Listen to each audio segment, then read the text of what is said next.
Pemirsa, setelah berhari-hari mengalami gangguan di sejumlah instansi pemerintahan pusat dan daerah, pemerintah mengakui bahwa Pusat Data Nasional telah diretas. Upaya pemulihan pun disebut sedang dikebut. Benarkah pemerintah sesungguhnya sudah mengendus upaya peretasan ini sejak 3 hari sebelum Pusat Data Nasional down? Kami akan hadirkan data dan faktanya untuk Anda berikut ini.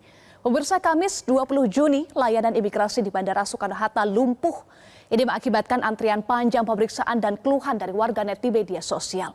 Usut punya usut, ternyata sistem Pusat Data Nasional sementara Kementerian Komunikasi dan Informatika atau Kominfo yang berada di Surabaya mengalami gangguan.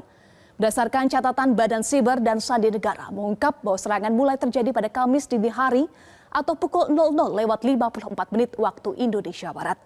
Namun pemirsa, rupanya BSSN telah mendeteksi adanya tindakan mencurigakan sejak Senin 17 Juni 2024.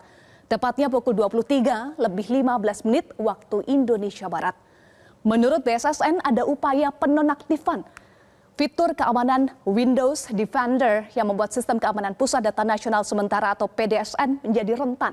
Dan hingga Senin 24 Juni BSSN akhirnya mengungkap bahwa serangan teridentifikasi sebagai Brain Saver ransomware yang dikembangkan oleh sebuah kelompok kejahatan siber.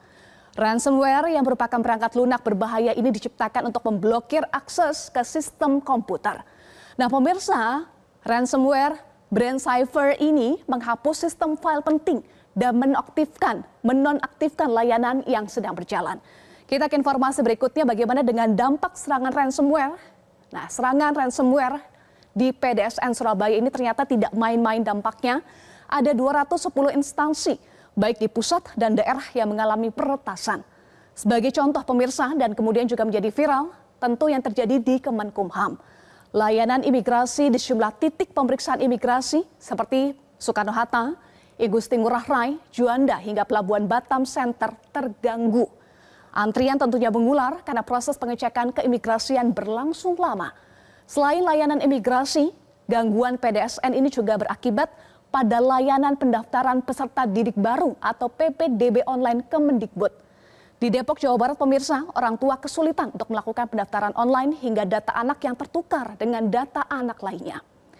Peretasan di PDSN juga ternyata mengakibatkan terganggunya proses perizinan kegiatan di Kementerian Koordinator Bidang Maritim dan Investasi, serta lambannya proses pengajuan sertifikasi halal atau sertifikat halal di Kementerian Agama.